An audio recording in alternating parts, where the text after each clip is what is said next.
Hello, this is Brian, and for the next hour, I'll be reading from the April 28th issue of the Toronto Star on the Niagara Frontier Radio Reading Service. United Arab Emirates says it will leave OPEC in a blow to the oil cartel.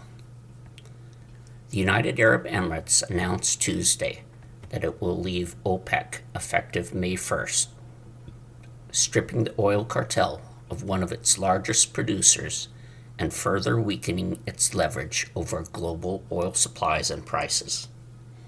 The UAE's decision had been rumored as a possibility for some time, as it pushed back in recent years against OPEC production quotas it felt had been too low, meaning it wasn't able to sell as much oil to the world as it had wanted. Having invested heavily in expanding energy production capacity in recent years, the bigger picture is that the UAE has been itching to pump more oil, Capital Economics wrote in an analysis. The ties binding OPEC members together have loosened, it said, particularly after Qatar withdrew from the cartel in 2019. Regional politics are also likely at play. The UAE has had increasingly frosty relations with Saudi Arabia, OPEC's largest producer, over political and economic matters in the Mideast, even after both came under attack by fellow OPEC member Iran during the war. The UAE's withdrawal from OPEC won't necessarily have any immediate effects in markets. That's because world oil supplies are sharply constrained by the war in Iran, which has closed off the Strait of Hormuz, a waterway through which 1/5 of global oil supplies, including much of the UAE's, is transported. On Tuesday, Brent crude, the international benchmark, traded above $111 a barrel, more than 50% above its pre-war price. OPEC's market power had already been waning in recent years as the United States ramped up its production of crude oil.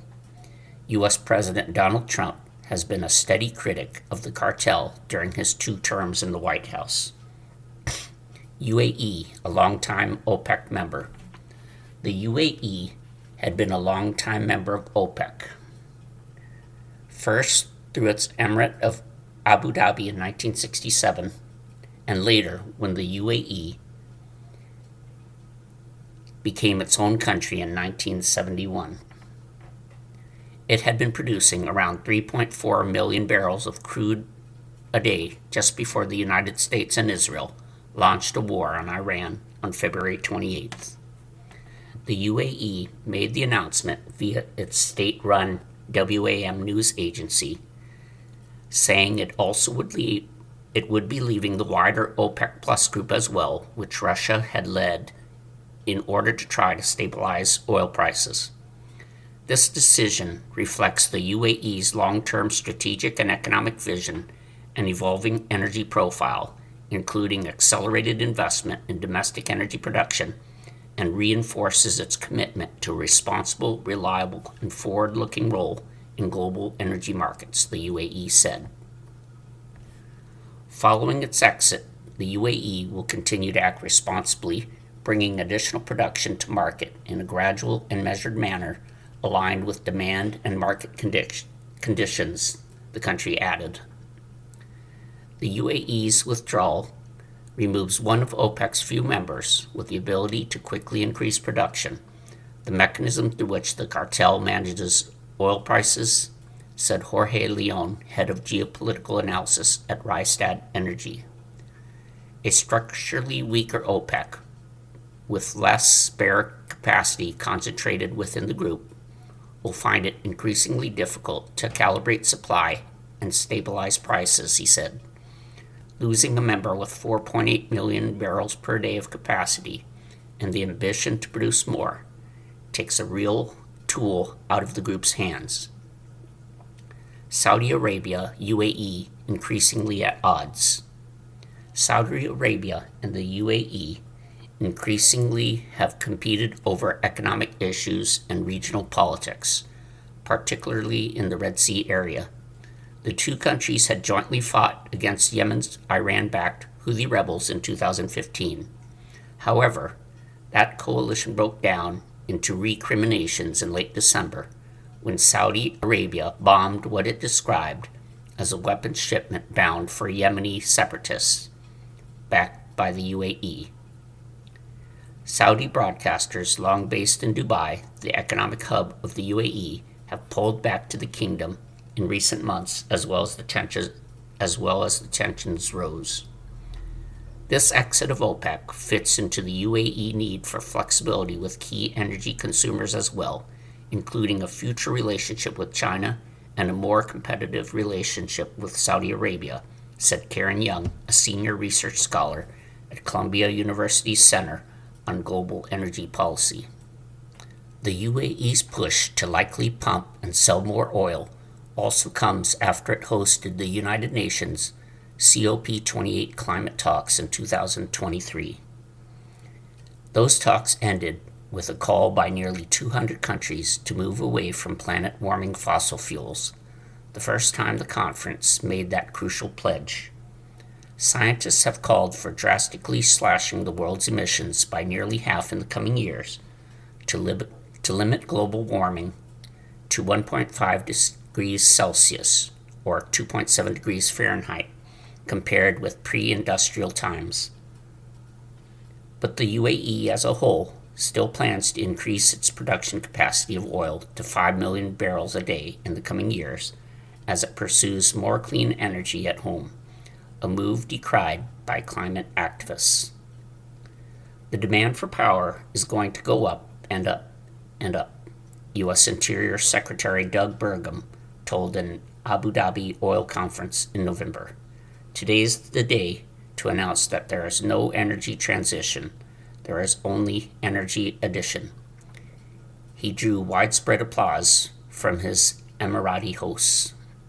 Ukraine accuses Israel of importing grain stolen by Russia, as Zelensky warns of sanctions. Ukraine accused Israel on Tuesday of allowing the import of grain it says Russia stole from occupied territories, prompting a sharp exchange between officials in Kiev and Jerusalem. President Volodymyr Zelensky said that a vessel carrying grain had arrived at an Israeli port and was preparing to unload, calling the trade illegal and warning of sanctions against those involved. Israel claimed that the vessel had not entered the port and had not yet submitted its documents. The MarineTraffic.com marine tracking website showed the ship had been in Haifa for several days. In any normal country, purchasing stolen goods is an act that entails legal liability, Zelensky wrote on X, adding that Ukraine's intelligence services were preparing sanctions targeting companies and individuals profiting from the shipments. We will also coordinate with European partners to ensure that the relevant individuals are included in European sanctions regimes, he said. Israel's Foreign Minister Gideon Sa'ar said the country's tax authority had opened an investigation into a ship expected to dock at Haifa port. Sa'ar dismissed Zelensky's comments as Twitter diplomacy, telling a press conference in Jerusalem that Ukraine had not provided sufficient information or requested legal assistance. Hior Tiki, a spokesman for Ukraine's foreign ministry, said Kiev had informed Israeli authorities about the vessels in advance. He said that more than 2 had arrived in Israel carrying agricultural products it described as illegally taken by Russia from the occupied Ukrainian land. The ministry said it had summoned Israel's ambassador, Michael Brodsky, and handed him a note of protest over what it called a continuing flow of such shipments.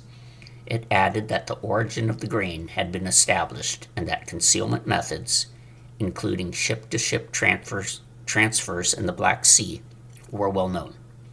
Despite this, the cargoes continued to reach Israeli ports and enter commercial circulation, the ministry said, accusing Israel of failing to respond to formal requests to detain the vessels and cargo. Kiev described the issue as a systematic rather than isolated and urged Israel to halt imports it says involve stolen Ukrainian grain, warning the situation risks undermining bilateral relations. Islamic State militants kill at least 29 in an attack on a village in northeastern Nigeria.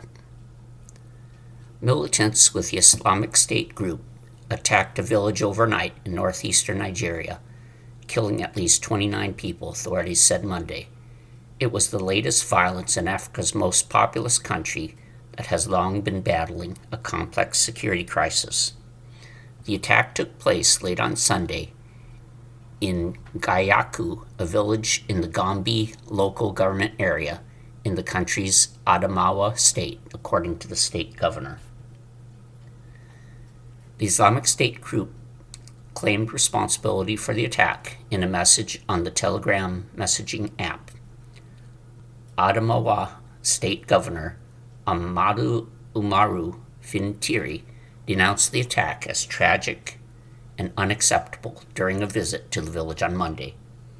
Nigeria is facing myriad security challenges, especially in the north, where an insurgency has simmered for more than 2 decades.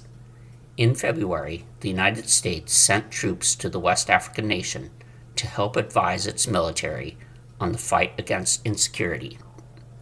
There are 2 major IS-backed militant groups in Nigeria, but it wasn't immediately clear which one was behind the attack in Gayaki. The Islamic State West Africa Province, or ISWAP, is known to be operating in the northeast, including in Adamawa State, while another IS-linked group known locally as Lakurawa often attacks villages farther away in the north-central states of Sokoto and Kebbi. The Gayaki attack occurred on the same day that gunmen raided an orphanage in north-central Nigeria and abducted 23 pupils. 15 were later rescued, and the government said intensive operations were underway to secure the safe return of the remaining 8 victims and apprehend the perpetrators. Students' kidnappings have come to define the insecurity in Nigeria, where analysts say armed gangs see schools and students as strategic targets to draw attention. The attack took place in an isolated area of Lokoja, capital of Kogi State, according to a statement by the state's commissioner, Kingsley Femi Fangwo. The facility, the Hala Katab group of schools, was operating illegally, he said. No group immediately claimed responsibility for the attack in a region has seen an increase in kidnappings for ransom. The statement did not say how old the abducted children are, but the term pupil in Nigeria usually refers to someone in kindergarten or primary school, covering ages up to 12. Lithuania says it foiled an international plot to kill 2 activists. Lithuanian authorities say they have foiled an international plot to kill an activist who has supported Ukraine in its fight against Russia, and an exiled Russian citizen who has favored independence for his home region. The Prosecutor General's office on Monday said 13 suspects from Belarus, Georgia, Greece, Latvia, Moldova, and Russia were involved in the plot involving preparation to murder 2 people for terrorist purposes. 9 suspects have been arrested in Lithuania and abroad, and the whereabouts of the other 4 are known by Lithuanian authorities, officials said. They allegedly worked together to scout out the activists' homes and workplaces and share advice on acquiring a weapon. Prosecutors identified the targets as Valdas Bartkevicius and Ruslan Gabasov. An investigation was opened when Gabasov contacted authorities early last year after he discovered a tracking device left on his car by an unidentified person. Weeks later, most of the suspects were detained by an anti-terrorism unit, officials said. Bartkevicius told the Associated Press he believes he was targeted for his activism supporting Ukraine, for entering parts of Russia's Kursk region while it was under control of Ukrainian forces, and for urinating on a war memorial there. Gabasov, who hails from Russia's Bashkortostan region, says he believes he was targeted because he calls for the region's independence. He has received political refugee status in Lithuania and is wanted by Russian authorities. You are listening to a reading of articles and features from the Toronto Star on the Niagara Frontier radio reading service. U.S. appears cold to Iranian proposal to end the war without a nuclear deal. The Trump administration seemed unlikely Tuesday to accept Iran's offer to end the war and reopen Strait of Hormuz if the U.S. lifts its blockade on the country. Iran's proposal also would postpone discussions on its nuclear program, and U.S. Secretary of State Marco Rubio appeared to rule that out. We have to ensure that any deal that is made, any agreement that is made, is one that definitively prevents them from sprinting towards a nuclear weapon at any point, Rubio said in a Fox News interview Monday. The White House said U.S. President Donald Trump's national security team discussed the offer, which was delivered by Pakistan, and Trump would address it later. The offer emerged Monday as Iran Foreign Minister Abbas Araghchi visited Russia, long a key backer of Tehran. What assistance Moscow might offer now was unclear. Since the war began, at least 2,534 people have been killed in Iran and at least 2,521 people in Lebanon, amid fighting between Israel and the Iran-backed Hezbollah militant group.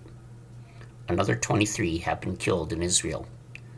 The toll in Lebanon also includes 16 Israeli soldiers and 6 UN peacekeepers. Across the region, 13 U.S. service members have been killed, along with at least 10 crew members on ships and more than a dozen people in Gulf Arab states. U.S. consumer confidence inches higher in April despite Iran war, soaring gasoline prices.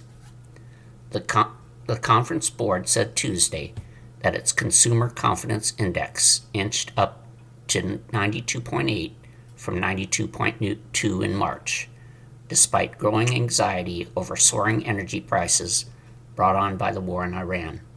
It remains mired near its lowest level since the COVID-19 pandemic. It's the first read on inflation to capture the effects of the Iran war.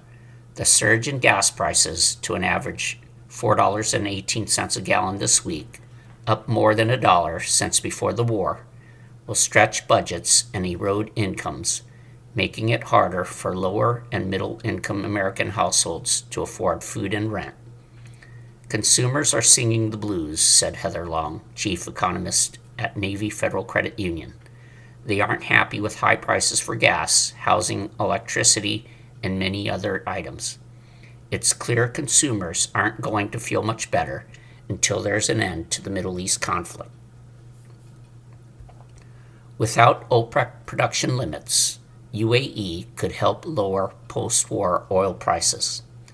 The announcement doesn't change anything regarding the blockage of the Strait of Hormuz, but could help speed the oil market's return to lower prices after the war, said Michael Brown, senior research strategist at Pepperstone Foreign Exchange Brokerage.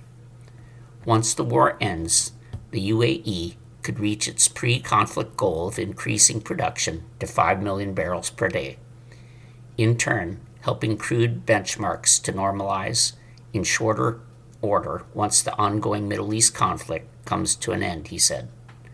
The UAE's exit from OPEC won't expand global oil supplies right away. The UAE's move appears to be part of an effort to assert themselves as leaders and independent actors in the region and sell oil and gas when and how they see fit, said Karen Young, senior research scholar at Columbia University's Center on Global Energy Policy. This exit of OPEC fits into the UAE need for flexibility with key energy consumers as well, including a future relationship with China and a more competitive relationship with Saudi Arabia, she said. The exit won't immediately change export capacity, said the UAE's lone pipeline around the Strait of Hormuz to the port at Fujairah on the Gulf of Oman is already running at full capacity, she noted. The move also indicates UAE's frustration with regional organizations such as the Gulf Cooperation Council, she said. It signals regional cooperation and coordination is weak. The GCC as a unit is dead. This has war demonstrated failure of mutual defense. UN chief praises Pakistan's role in regional global peace. UN Secretary General Antonio Guterres spoke with Pakistan's Foreign Minister Ishaq Dar on Tuesday and conveyed the international community's deep appreciation for Pakistan's constructive role in promoting regional and global peace and stability, according to Pakistan's Foreign Ministry. In a statement, the ministry said Guterres also expressed the United Nations' full support for Pakistan's ongoing peace efforts. Dar briefed the UN chief on the latest regional developments and Pakistan's diplomatic engagement with relevant parties, the statement said. Lebanon's health ministry raises death toll of Israel-Hezbollah war to 2,534. The ministry added on Tuesday that 7,863 have been wounded since the war broke out on March 2nd. The war has displaced more than 1 million people and caused destruction worth billions of dollars. Peak oil means sell barrels now or leave money on the table. Leon said the approaching peak in global oil demand has shifted the incentive for producers from collective restraint to earning money from the reserves now. He said the UAE, with its 4.8 million barrels per day of production capacity and potential to increase output, is particularly well positioned to pursue such a strategy outside the group. And OPEC without the UAE could increase global energy supply volatility, analyst says. The UAE's withdrawal removes one of OPEC's few members with ability to quickly increase production, the mechanism through which the cartel manages oil prices, said Jorge Leon, head of geopolitical analysis at Rystad Energy. A structurally weaker OPEC, with less spare capacity concentrated within the group, will find it increasingly difficult to calibrate supply and stabilize prices, Leon said. The net effect points to a more fragmented supply landscape and a potentially more volatile oil market over time, as OPEC's ability capacity to smooth imbalances diminishes. Trump claims Iran has just informed the U.S. it's in a state of collapse. They want us to open the Hormuz Strait as soon as possible as they try to figure out their leadership situation, Trump posted on social media. He added that he believes they will be able to sort out reported divisions within the Islamic Republic government about negotiations with the U.S. The White House did not immediately respond to questions about who on the Iranian side delivered the message, who in the Republican administration received it, and whether the communications were conducted directly with the U.S. or through an intermediary. Israel to investigate ship carrying what Ukraine says is stolen grain. Israel's Foreign Minister Gideon Sa'ar said on Tuesday that Israel's tax authority has opened an investigation into a ship expected to dock in the Haifa port that Ukraine said carries stolen grain. Earlier, Ukrainian President Volodymyr Zelensky wrote on X that Ukraine is preparing sanctions against companies that profit from grain harvested from areas of Ukraine under the Russian control. Saar dismissed Zelensky's comments as Twitter diplomacy and said Ukraine had not provided information about the cargo's contents or a request for legal assistance. The vessel has not entered the port and has yet to submit its documents. It is not possible to verify the truth of the Ukrainian claims regarding the forgery of the bill of lading, Saar said.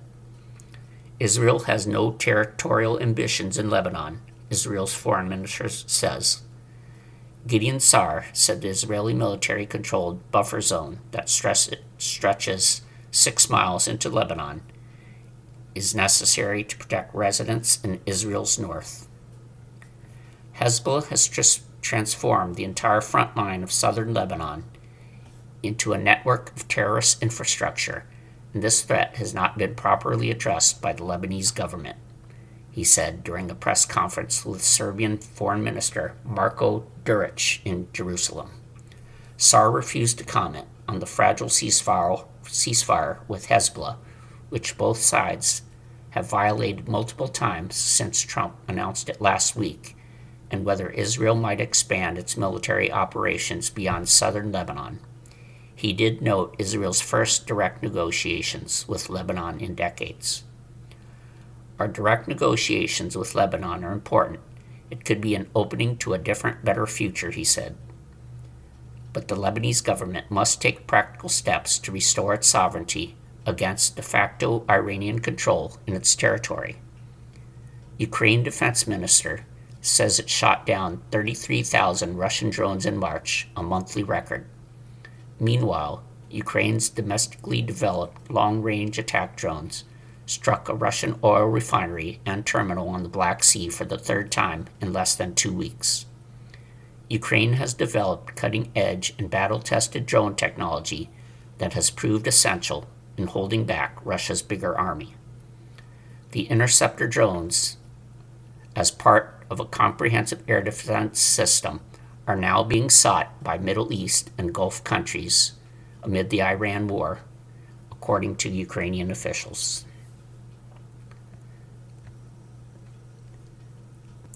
Iran's economy has been battered. Its leaders still think Trump will blink first. U.S. and Israeli airstrikes crippled thousands of factories in Iran, and the economic damage is reverberating. Millions more Iranians could lose their jobs. Most damaging, Israeli strikes knocked out most steel and petrochemical production, causing a surge in prices for metals and plastic. Things could get worse as the U.S. blockades Iranian ports. Economic woes sparked the mass protests that were crushed before the war and could again push Iranians into the streets. But Iran's leaders are betting that economic self-reliance built under decades of sanctions can help them endure the pain longer than Trump. United Nations General Assembly President urges ceasefire. United Nations General Assembly President Annalena Baerbock said urgent efforts to secure a ceasefire in the Iran war are critical. During a visit Tuesday to New Delhi, Baerbock warned that the conflict is disrupting global supplies and deepening regional crises, with attacks and blockades in the Strait of Hormuz increasing oil and fertilizer prices worldwide. Every effort to come to a ceasefire is highly needed, Baerbock said, adding that the escalation is diverting attention from humanitarian crises in Gaza. It overshadows the devastating situation for the people in Gaza. The humanitarian situation in Gaza is still heartbreaking. Doctors Without Borders says Israel uses water as weapon in Gaza.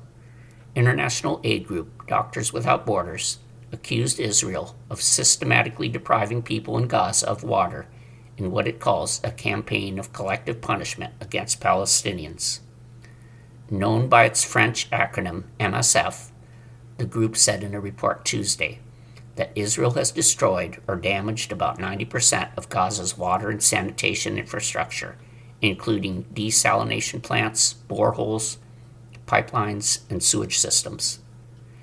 MSF said it also documented the Israeli military shooting at clearly identified water trucks and destroying boreholes that were a lifeline for tens of thousands of people. The practices have far-reaching consequences for the health, hygiene, and dignity of Gaza's 2.1 million people, MSF said. Israeli authorities know that without water, life ends, yet they have deliberately and systematically obliterated water infrastructure in Gaza while consistently blocking water-related supplies from entering, MSF Emergency Manager Claire Sanfilippo said. COGAT is Israel's military body that coordinates aid to Gaza, rejected the accusations and said the water supply in the Gaza Strip consistently exceeds humanitarian thresholds. Israeli airstrikes against southern Lebanon reported. Lebanon's state-run national news agency said Israeli airstrikes hit the villages of Shakra, Tebnine, and Kafra in southern Lebanon on Tuesday. A drone strike also hit a motorcycle in the village of Mansouri, the agency reported. There was no immediate information about possible casualties. The strike came as Israel military asked residents of 16 southern villages to evacuate, saying Hezbollah is using the communities to launch attacks on Israeli troops in southern Lebanon. Bahrain sentences 30 over Iran-related charges. Bahrain sentenced 30 people to life in prison and 10-year terms over accusations of spying for Iran and supporting Iranian attacks on the tiny island kingdom. The public prosecution said Tuesday that 5 people, including 2 Afghans, received life sentences after being convicted of spying for Iran's Revolutionary Guard. The prosecution said 25 others were separately sentenced to 10 years each for supporting Iran's terrorist act in Bahrain. Human rights activists have long criticized Bahrain's rights records, including convicting people in closed-door trials without allowing defendants to properly defend themselves. Israeli forces killed 9-year-old boy in southern Gaza. A 9-year-old boy was killed Tuesday by Israeli fire in southern Gaza, Nasser Hospital said. The hospital said Adel al-Najjar was collecting firewood in a roundabout in Khan Yunis city when Israeli forces shot him about 400 meters west of the Yellow Line, separating Israeli-controlled areas from the rest of Gaza. The Israeli military did not immediately comment. An Associated Press video shows 2 of the boy's siblings crying over him on a stretcher at the hospital's morgue.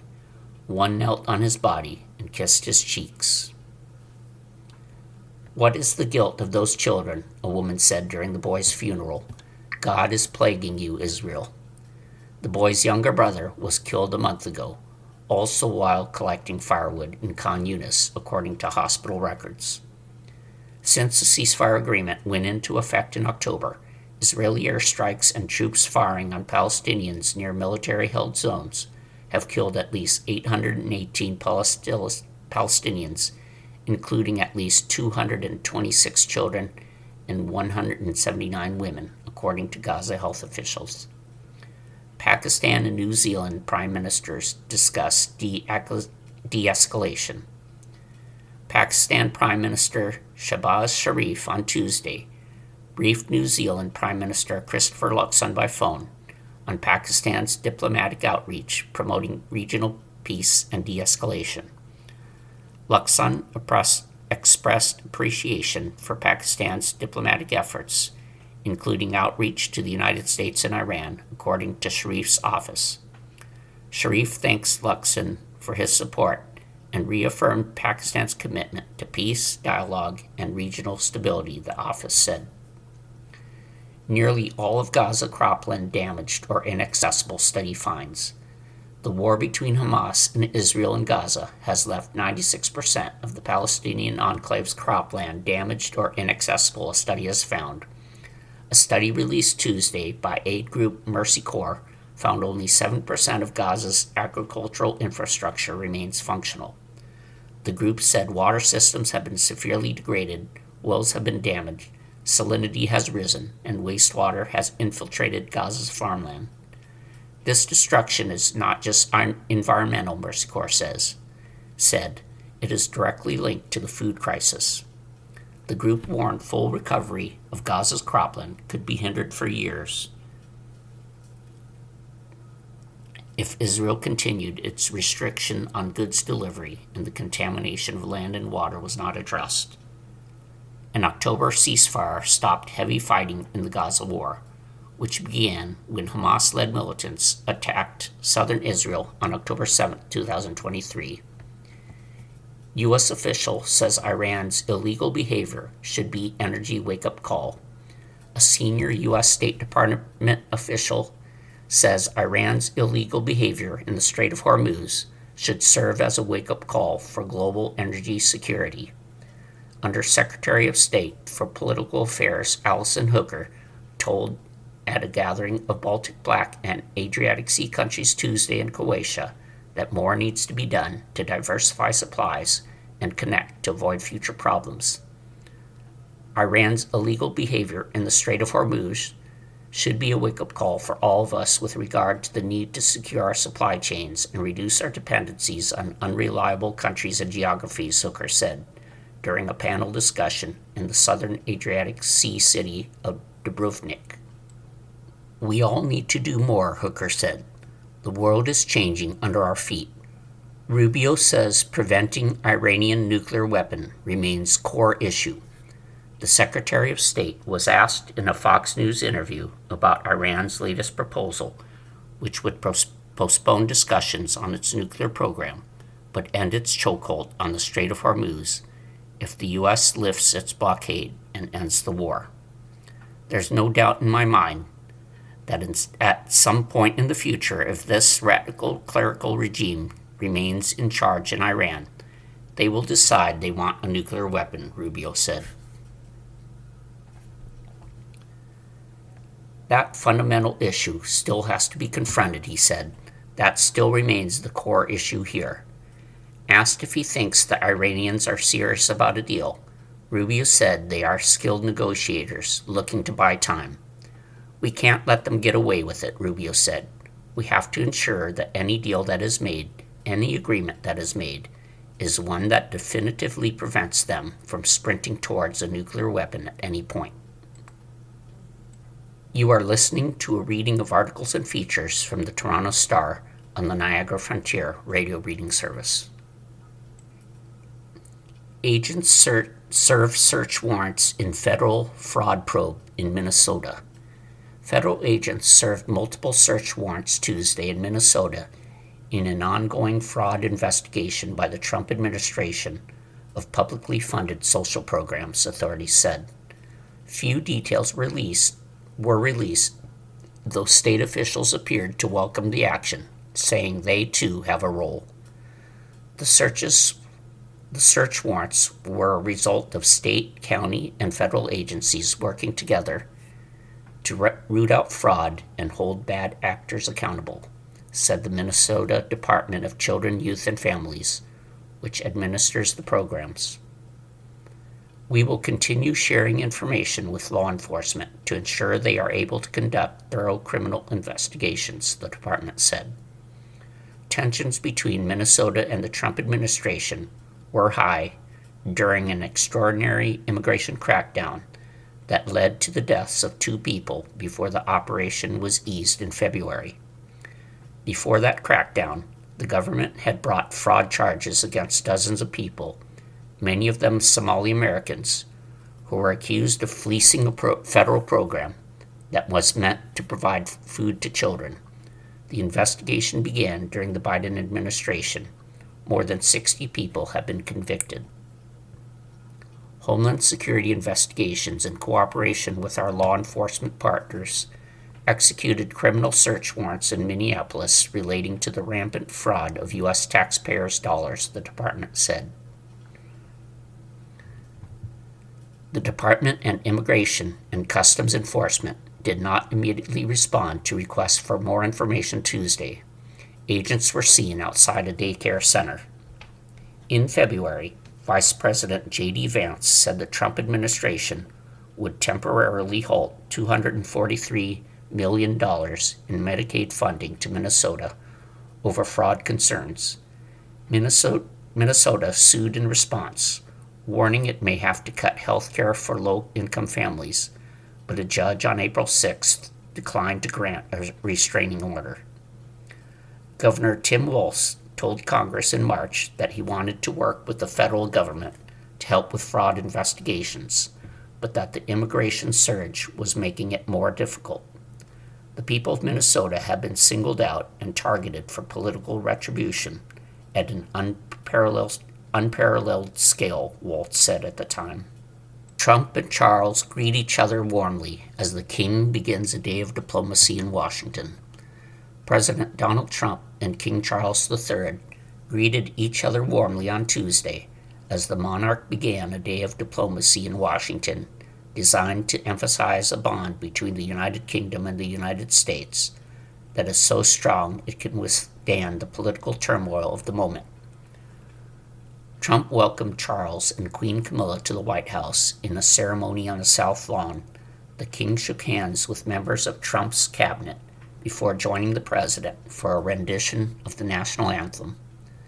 The leaders will huddle later in the Oval Office for a meeting that's closed to the public, reducing the potential for the freewheeling, sometimes controversial meetings with foreign officials that have become routine during Trump's second term. Charles will later become the first British monarch to address the U.S. Congress since his mother, Queen Elizabeth II, in 1991. Her speech highlighted the shared history of both countries and the importance of their democratic values, themes Charles will likely reinforce on Tuesday. Such addresses are an opportunity afforded to only the most prominent world leaders, including Pope Francis, Václav Havel, and Winston Churchill. It will likely mark the most extensive public remarks Charles will deliver during a 4-day visit to the U.S. that's intended to celebrate the country's 250th anniversary of independence from Britain. House Speaker Mike Johnson, Republican Louisiana, became the first sitting leader of his chamber to address the UK Parliament earlier this year. He attended a garden party with the king in Washington on Monday and said he told him he would be well received in Congress. The visit comes at a challenging moment for U.S.-UK relations. Trump's up-and-down relationship with British Prime Minister Keir Starmer has taken a particularly sour turn over the past several months as the Republican president has sought to rally international support for the war in Iran. Trump criticized Starmer, who has largely resisted his overtures, by saying, "This is not Winston Churchill that we're dealing with."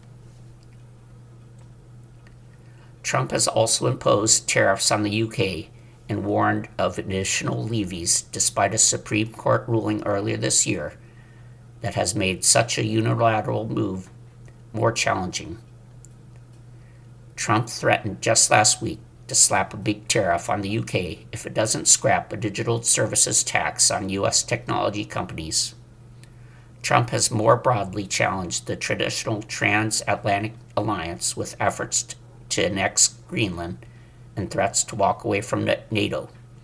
He has repeatedly imposed tariffs on and taunted Canada, a member of the British Commonwealth. Meanwhile, Charles has faced some calls on Capitol Hill to meet with victims of Jeffrey Epstein while he is in the U.S. There's no indication that he will do so, even as the scandal involving the convicted sex offender has ensnared his brother, who was arrested in February over misconduct allegations which he denies. Representative Ro Khanna, Democrat, California, urged the king over the weekend to at least address the issue during his congressional speech. House Democratic leader Hakeem Jeffries of New York blamed Republican policies on Monday for straining the U.S.-UK relationship. Hopefully, the king's visit is going to go a long way toward repairing the damage that this administration has done to one of our most important allies in the world, Jeffries said. Charles and Camilla arrived at the nation's capital on Monday and held a tea with the President and First Lady, Melania Trump. The royal couple will continue their U.S. trip later this week with stops in New York City and Virginia. You are listening to a reading of articles and features from the Toronto Star on the Niagara Frontier radio reading service. Mexico's military captures top cartel leader in another blow to the Jalisco New Generation Cartel. The Jalisco New Generation Cartel, Mexico's most powerful criminal enterprise, suffered another blow Monday when the Mexican military captured one of its top leaders in the northwest of the country 2 months after the cartel's leader was killed. Arias Flores Silva, also known as El Jardinero, or the Gardener, was seen as a possible successor to the killed leader, and the United States had a $5 million reward out for information leading to his arrest. The CJNG regional commander was captured while he was hiding in a roadside ditch near the community of El Mirador in the state of Nayarit, Mexican officials said Monday. No one was killed or injured during his arrest, according to Mexico's government. Flores Silva was seen as a possible successor to Nemesio Oseguera Cervantes, or El Mencho, who was killed in a dramatic military operation in February. The killing of El Mencho led to a surge of cartel violence, with a wave of attacks on businesses by cartel gunmen, vehicle burnings, and road blockades that killed more than 70 people, including 25 National Guard members. Despite the violence, Oseguera Cervantes' killing was seen as a victory for Mexico's government at a time when Mexican President Claudia Sheinbaum is cracking down on cartels with a heavier hand than her predecessors in an effort to offset threats of intervention by U.S. President Donald Trump. Last year, Trump designated the Jalisco New Generation Cartel and 5 other Mexican cartels as foreign terrorist organizations. Flores Silva's capture marked another blow to a criminal enterprise that has quickly become one of the most powerful in the hemisphere. According to Mexican security officials, he was the head of security for Oseguera Cervantes and helped lead the cartel's drug production and trafficking operations in the states of Nayarit, Jalisco, Mexico State, and Zacatecas. Local news organizations in Nayarit reported a number of cars and businesses were burned following his arrest. The capture was praised by U.S. Ambassador to Mexico Ronald Johnson, who said in a post on X that Flores Silva's arrest marks an important step in combating those who profit from fentanyl trafficking. Actions like this strengthen security and help dismantle criminal networks that threaten our communities. Together we achieve results that make our nation safer, he added. At a young age, Flores Silva was arrested in the U.S., where he served a 5-year sentence for drug trafficking before returning to Mexico after his release. In 2016, he was arrested by Mexican authorities for his alleged participation in an ambush against police in Jalisco and was released 3 years later. Since 2021, the U.S. has requested Flores Silva's extradition to face charges of drug conspiracy and firearms possession. For Mexican security analyst David Salcido, the arrest of Flores Silva represents a significant blow to the CJNG leadership, which was still in the process of reorganizing after the death of its leader and founder on February 22nd. Salcido told the Associated Press, however, that criminal groups can quickly reinvent themselves despite the arrest of their leaders, and that even when they suffer major blows, they can continue their criminal activities. The U.S. Drug Enforcement Agency has acknowledged CJNG's presence in 21 of Mexico's 32 states, surpassing the Sinaloa cartel, which is estimated to operate in 19 states. Some analysts believe the CJNG's presence extends to 25 states, with a stronghold in Jalisco. The cartel's operations have also spread to around 100 countries, including the United States. Sheinbaum rules out a conflict with U.S. over 2 CIA agents killed in Chihuahua accident. Mexican President Claudia Sheinbaum on Monday ruled out a conflict with the United States over an incident involving 2 CIA agents who died in an accident in the state of Chihuahua, agents who, according to Mexico, were not authorized to operate in the country. During her morning news briefing, Sheinbaum expressed her willingness to move past the controversy that surfaced last week, saying that while she hopes this remains an isolated case, the federal government expects the U.S. to respect Mexico's constitution and national security laws moving forward. Let us hope this is an exceptional case and that a situation like this never happens again, she said. On Monday night, the head of the Chihuahua State Prosecutor's Office, Cesar Jauregui Moreno, resigned after telling reporters days earlier that the state government had worked with U.S. agents on an operation. He later walked back the comments under pressure from Sheinbaum. Mexico's Ministry of Security said Saturday that one of the U.S. agents had entered Mexico as a visitor, while the other had done so using a diplomatic passport. It further reiterated that it was unaware that foreign agents were operating within its territory. The CIA has declined to comment.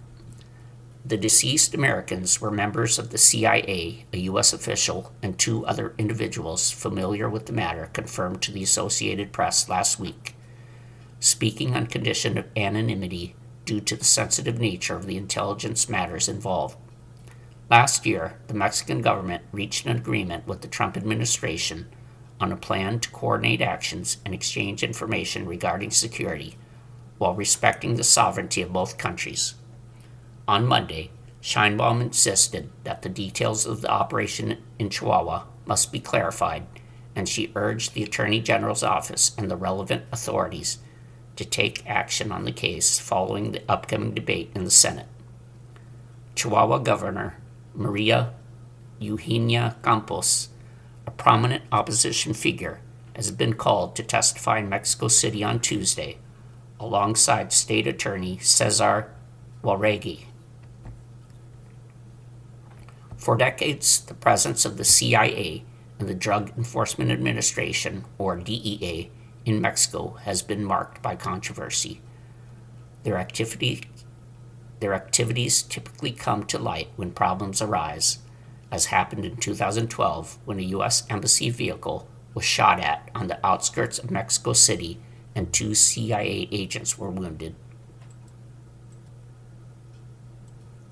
McDonald's is the latest fast food chain to offer fancier drinks. Fast food chains, thirsty for new ways to grow, are amping up their beverage offerings.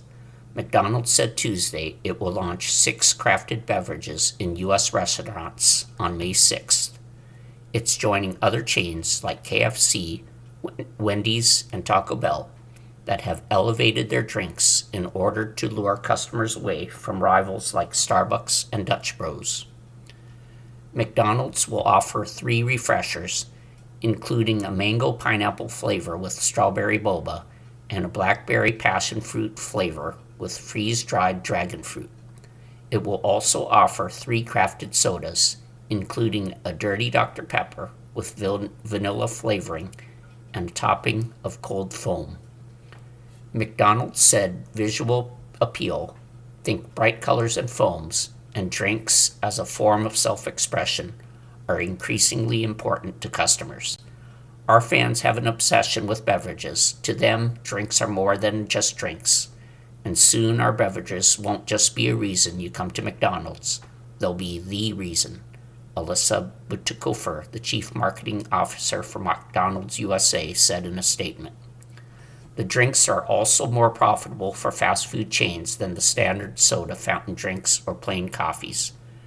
A small pineapple citrus sparkling energy drink cost $3.29 on Tuesday at a Michigan Wendy's, while a small drink from the restaurant's Coca-Cola Freestyle machine cost $1 less. McDonald's said it's also adding a beverage specialist role at its 14,000 U.S. restaurants. Those employees will have dedicated spaces behind the counter where they can focus on drinks.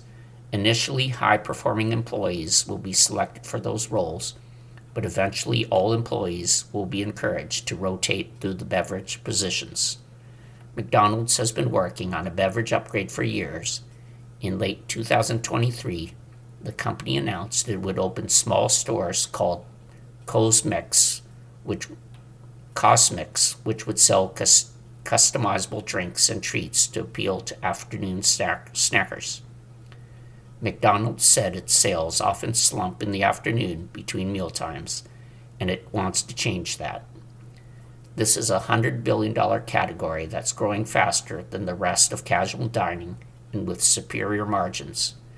And it's a space that we believe we have the right to win, McDonald's chairman and CEO Chris Kempczinski said at the time.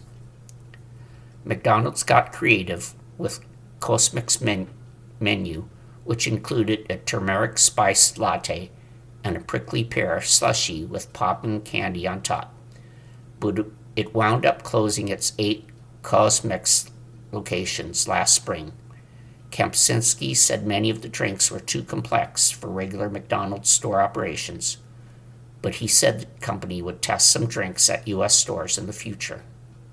Other chains are also jumping on the beverage bandwagon. KFC's Quench drink menu did so well in tests in Manchester, England last year that it's rolling out to 3,000 stores this year in the UK, Australia, and Canada. The menu includes shakes like Strawberry Shortcake Crunch, as well as boba refreshers and iced coffees. Taco Bell, which is also owned by KFC parent Yum Brands, has a separate beverage brand called Live Más Café. At kiosks within U.S. Taco Bell stores, employees dubbed Bellristas blend drinks like churro chillers, milkshakes, iced coffees, and fizzy energy drinks.